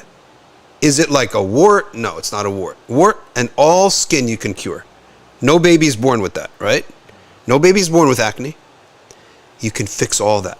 That's halal for you to fix. But the shape of my nose is a little bit turned. I'm not getting proposals. Can I get a nose job? Now that we have to say no. That's where the line stops. Okay? So, make an analogy for all other things. How you were created, you are allowed to return it as you were created. Right? And if the only way to do that is to make it slightly better, then that's allowed too. In the case of that guy and his nose job. I would love, says Jay Perez, to have a Hanbali podcast or series on Hanbali Aqidah and Fiqh with John Starling. Well, guess what? We have Hanbali Aqidah on ArcView this year, starting September 18th. Hey, don't embarrass me. I don't want to have brought the Sheikh on and there's no students. Hey, Jay Perez, could you please take the class? Muzammil Ahmed, and he's going to be teaching Hanbali Aqidah on ArcView. Thursdays. Okay? On top of that, Sheikh Yusuf ibn Sadiq is supplying us with the pre-recorded class on Hanbali Aqidah. Pre-recorded class on Hanbali Aqidah. Jay Perez, are you signed up for ArcView? Please sign up. Guys, don't embarrass me. Show up for the class, will you? Anyone who wants to be Hanbali? Because I like this brother a lot. Muzammil Ahmed. He's a sheikh. He's very learned. And we have Hanafi Fiqh Monday. Shafi'i Fiqh, Maliki Fiqh Tuesday. Shafi'i Fiqh Wednesday. Hanbali Fiqh Thursday. Okay. Just like Salahuddin, he was the first to establish the four madhahib in one place. He was the first to do that. The 4 Iwan mosque. He was the first one to do that. Before that, they didn't do that. El-Batul, don't forget to say Hasbunallah wa ni'mal wakil, or to say La ilaha illa anta subhanaka inni kuntu min al-zalimin, or both, because Allah Ta'ala will then open the doors for you. Brother Ali Qabban, thank you so much, and may Allah accept from you and from us.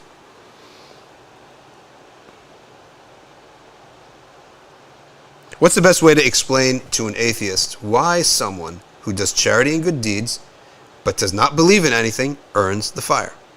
Very simple. Did they ask for paradise? Did they ask to be saved from the fire? That's how simple it is. Why would you get something that he doesn't ask? Why would you force him into paradise? He doesn't want it. He doesn't believe it exists. So he's not asking to be saved from fire. Okay? So why should he be saved from what he didn't ask for? Did he do these good deeds for Allah subhanahu wa ta'ala? For salvation from the fire? What did he do these good deeds for? Just for the sake of goodness. Then on the day of judgment, ask for just for the sake of goodness, go find it, and ask if it'll save you from the fire. Okay? It's not sufficient. You didn't want it. That's why. Chief Latif, how do you respond to someone who expressed having attempted suicide to you? I'm not the sensitive type, unfortunately, to be honest, right? Likewise, what do you think of Queen Elizabeth dying? People die all the time, right? I'm really not I'm not the right person for them to go to. But sometimes, maybe that's, they need a little bit of a wake-up call, maybe some cold water in your face or some caffeine. Because I will tell you, a lot of people have a worse life than you. Okay? And I will tell you, listen, I feel bad if you have a crater in your heart, but there's nothing I could do if you don't take the medicine. It's Iman. Dhikrillah. Al-Iman billah. You can be the most miserable human being in the world. I understand that happens to people. And I feel that feels terrible. But you must believe that dhikrillah, salah ala nabi sallallahu alayhi wasallam, will cure you. But you have to believe in it. I can't do anything if you don't believe in it. And I've never, and we have people such as Sidi Ali Qabban, I've never seen anybody dedicated to a salah ala Rasul except he's happy. Forget depressed. Forget not depressed. Not depressed is not an achievement. Right? Is that an achievement? No. Happy. All the time happy. And if they get down about something, it's just a matter of time before they shake it off with more salah on the Prophet sallallahu alaihi wasallam. So that is the cure. But you have to believe in the cure. And unfortunately, some people, they don't believe in the cure. At that point, there's nothing I can do. Okay? Except you can try to use worldly methods, which take a long time, and they're hit or miss. What are some of the worldly methods that I believe will get a person out? Number one, you have to buy some time. Bide your time, because you're in a state right now, maybe in a few years, things will be so different for you, you'll be out of that. Maybe you're going through a phase. But the worldly methods that are, without doubt, they will work for you. Sunlight, good friends, sleep on time, get some good sleep, okay? Eat wholesome food. It's been proven that this preservatives in the food, it affects you psychologically. Eat wholesome food. Drink a lot of water. Actually decrease your food completely, but eat wholesome foods. These are the God-given medicines of life. Hang around with some friends that will make you laugh. There's YouTube videos that will make laughter is a healing. If you're married, la haya fi din. There's no haya in the deen. If you're married, one of the purposes of intimacy is to rectify your state, your emotional state. Okay? So engage in that. If you're married, engage in that every day. I don't know, some of these people are crazy. They wrote a blog that a couple did an experiment. What would happen if they had intimacy every single day? These guys do it in height, right? These filthy people. And he writes about it, right? But out of curiosity, what's the result? Amazing results. Just from this thing that Allah created, right? That husband and wife, they were intimate with each other And they were like, well, some days we didn't want to, but we forced ourselves. And they's like, our relationship is amazing. Everything about us is much better. This is something Allah created for a reason. Don't ever hesitate to believe and in that Allah Ta'ala has created this relationship between men and women. And for you to be a single guy, let's say, and you really want to marry, there's no shame in that. And it's a Western culture that we have adopted Catholic views towards marriage that have made marriage impossible. Why? The Catholics are only allowed to marry once in their life. The day of their wedding, that's it. This is the biggest day of his life. He'll never come out of this bond. We in Islam don't have that idea. We in Islam, in the history of Islam, or the history of the Sahaba, marriage, if you are unhappy, you get divorced. La haraj, no haraj. We don't force it. Of course, I don't support that today because the institutions of life don't support that. Your family life is not like the family life of the Sahaba, where a million aunts and uncles, they take care of the kids and grandparents, and general mental emotional stability, and general no stigma on divorce the way it is today. So I don't recommend that today. I'm just telling you, we have a problem in marriage because we've diverted from the Islamic view that marriage is something you go into it. If you're unhappy, you come out of it. You're not stuck, right? So marriage was simple. The Prophet ﷺ got married, and some of the Sahaba in Medina did not know he got married. Imagine a local imam gets married. Wouldn't the whole mosque be there? We'd all know. People would drive from distances. You know that it's makruh to tell people to come to my wedding if it's more than 5 miles away in the Sharia. You're burdening them. It's a burden. It is haram, makruh, haram, to burden people in marriage. Oh, okay, I got it. Every spring I spend about $1,000 going to weddings. I don't eat for $1,000 worth of wedding food, right? And I can't wear the same suit. I gotta buy suits I gotta buy a new thobe. I gotta buy a new suit. Okay? I gotta write this guy a $100 check. And as you grow older and you become more mature, it's gotta be like $250. I don't have the money for this, right? Hey, listen. Exactly. Yeah. Make it from the kids. No, these days, I just go, right? I didn't bring anything, right? Alhamdulillah, we have a lot of money, but $100 to this wedding, $100 that wedding, okay? You know, the Italians have a joke. They bring cash because they bring cash in small bills, 20, 20, 20, 20. They taste the food first. This chicken is dry, take out $20, right? This is haraj on the people. It's haraj. Haraj means a load. It's like a burden. It's a burden on the people who arrange these weddings. Do you know that most people have fights because of the wedding? The families have fight because of the wedding. You're talking about a $15,000, $20,000 expense. In some more reasonable, moderate situations, $5,000, $10,000 expense. They fight who's going to do it, who's going to cover it. They fight over who gets to decide. The father of the groom, I'm paying for it all. And then all of a sudden he has no decisions. The mother of the bride is making all the decisions. Then he gets upset. So wait, who's paying for this? Yeah, but it's my daughter's wedding, right? First, only time in her life, right? Then they have a fight over it. They get there, every munkar in the book. Who's the wedding planner? Iblis? Every munkar. Munkar means sins, small sins, big sins, everything. We need a complete revolution on weddings. It needs to be simplified. It needs to be returned to the halal. And marriage itself needs to be not complicated anymore. Okay? So subhanAllah. It's one of the things we need. By the way, don't judge a pious young man or a pious young woman when there's a lot of munkar in their wedding. Because oftentimes it's not their choice, right? It's not their choice. The mom and dad are paying for it, and the kid is like on the sideline, right? And he can't say, I'd like to have here's my playlist, all halal songs. Fine.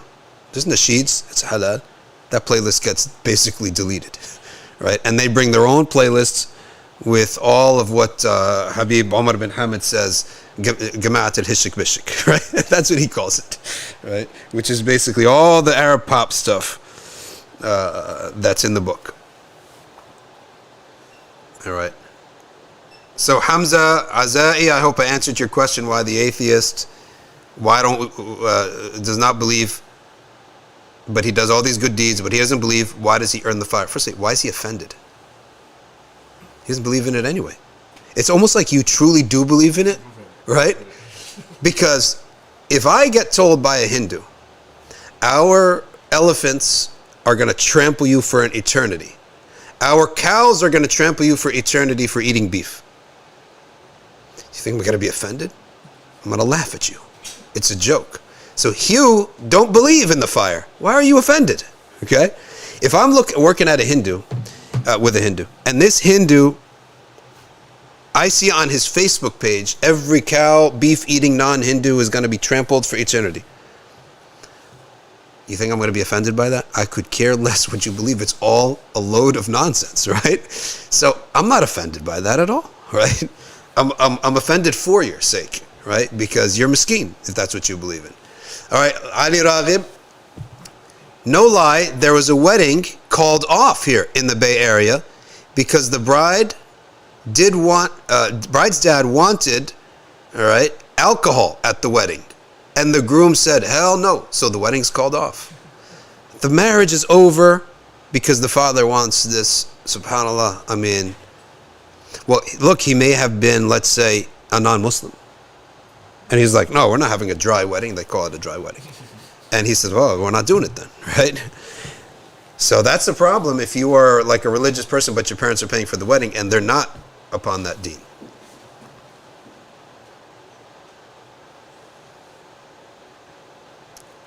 Was Sulayman the Magnificent a righteous leader? In general, yes. Right? In general, he was a righteous leader.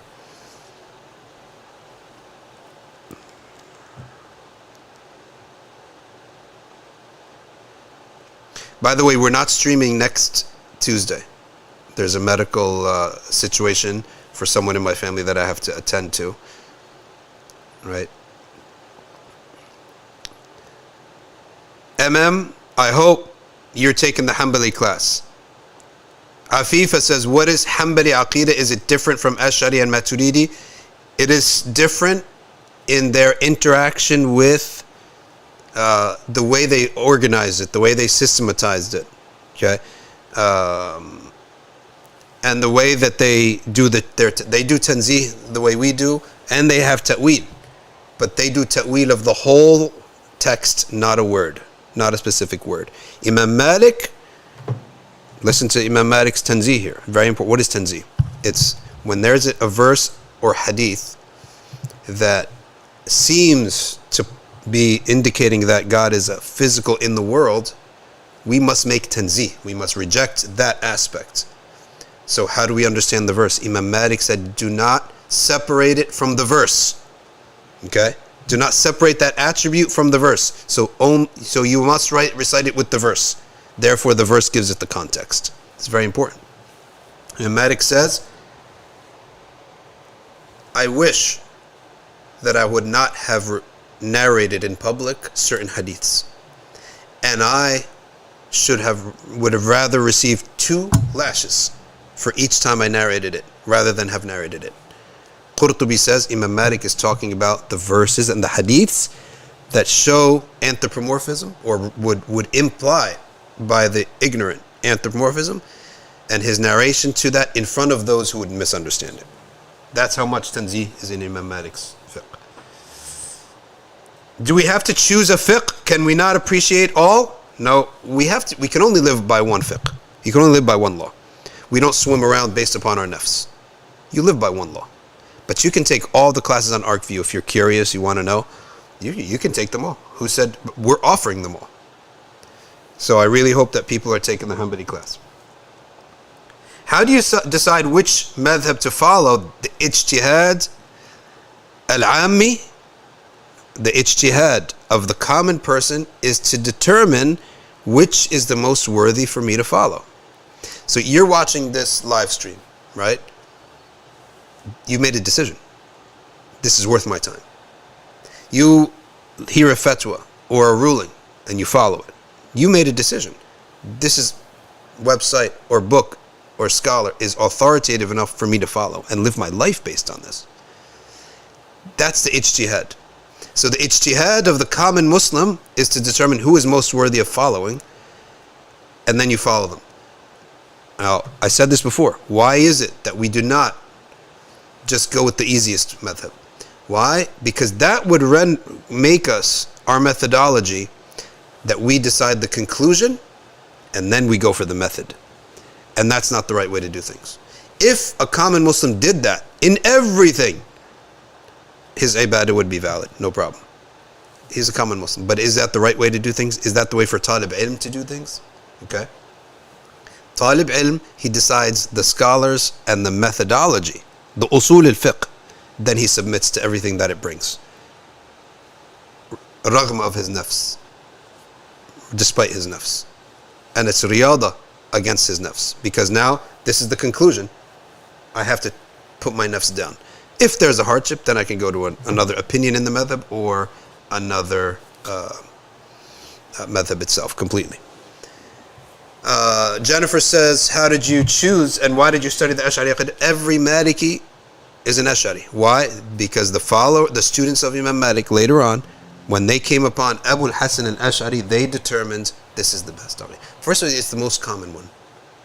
It's the most common Aqidah. All the Shafi'iyya, all the Malikiyya are upon that, and some Hanabila, and some Ahnaf, like Syrian Hanafis, tend to be Ash'ari. Okay. And the only difference between Maturidi and Ash'ari is very minimal anyway. It looks like we got to stop here to go to other appointments. We'll take one more question. Zulfiqar Baksh. When I do dhikr and if the Prophet said 100 of something or 70, that's an estimate. You can go more. But if he said a very specific number, 33, then you should stop at 33.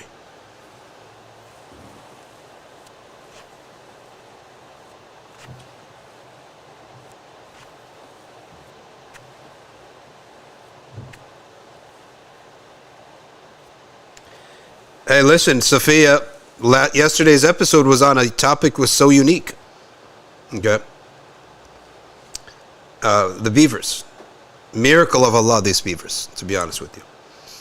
Afifa, Hanbali Aqidah is going to be a pre-recorded class. We're going to release it when the Sheikh finishes them. Hanbali Fiqh is a live class. It's a virtual class. You take every Thursday, 7 p.m. Fortunately, that's very late, I think. Sorry, Thursday, 6 p.m. Because he's in England. Right? Sheikh's in England. He's in London. And you could take that, it'll be at like 10 p.m. in GMT, which is British times. Can a person switch madhabs? Yes, he can switch if he's totally convinced of another usul. He can switch. All right, we have some announcements. First announcement. Support this live stream. If you find benefit, this is supported by the community. All right? If the community finds benefit from the goodwill of their heart, they'll support this live stream. Patreon.com/Safina Society. That's how you're going to support this live stream. Tomorrow, 7:30, we pray Maghrib, and after, why don't we open the stream at Maghrib, right? They could hear the Salah. You could put some other images up, whatever you want to put. And by the way, we have multiple cameras, so you could use different cameras and have them up there. But 7:30, the stream will start, okay? And the program will probably start 7:45. All right, so that's one thing. Tomorrow you can watch the entire grand opening, all the speeches, everything about the program. That's number one. Number two, all of these live streams are now on Spotify. Okay, Spotify is where you could hear all of these live streams. Announcement number 3. If you are a local to New Jersey, if you are in New York, you want to come down and study with us for 3 hours on site in the New Brunswick Islamic Center, these are the classes that we're offering in this beautiful fall classes poster. All right. These are the classes we're offering. We have a part-time program We have the second level there is Uwailim, which is the class that I teach. We are studying Tafsir al-Qurtubi, and then we will be studying Usul al-Fiqh. Hey, Raik, after the stream, can you text the group that we have, the WhatsApp chat that we have with Athar, and make sure that the books are on time, coming on time? Because we're getting all of our books from Mecca Books, truckload of books. Yeah, we pay them a king's ransom for those books, and we give them to the students as part of the tuition. On Tuesday, me and Ryan will be teaching at the masjid at 5:30 for all the kids right after school. They come and they study with us. Okay. By the way, Ryan, Nasir is not doing hifs on Tuesday and Thursday. If we feel the need and the students want to push the class back, because they might have soccer practice or whatever. Oh, but you have Darul here. Okay, so 5:30 to 6:10, we have a 45 minute class with them.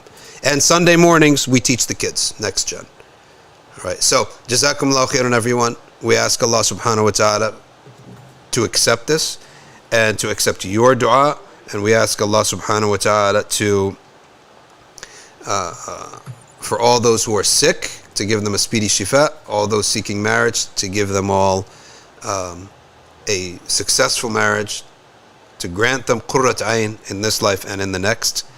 And for all the Muslim kids, may Allah protect them from Qawm Lut, from everyone who has ill will, every group that has ill will and wants to snatch our kids to become loyalists to their group.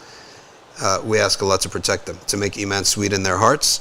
And for all those who are elderly, to enjoy their last days on this earth and prepare for the mercy of Allah subhanahu wa ta'ala. They should be looking forward to it. The Muslim who is elder, he looks forward to meeting Allah and seeing what Allah has in store of the great reward in the barzakh, because the reward doesn't begin after Qiyamah, the reward begins in the barzakh. So we ask Allah ta'ala to make all the elders of the ummah, that their last of days be their happiest. And they're going to be happy because they have something great to look forward to. And they're leaving behind a dunya that's all ups and downs and bitterness and mixed with sweetness. It's all mixed. And they're going to go to an abode that is all sweetness. Bi-idhnillahi ta'ala. Jazakumullahu khairan. وصلى الله وبارك على سيدنا محمد وعلى آله وصحبه وسلم والحمد لله رب العالمين والسلام عليكم ورحمة الله وبركاته.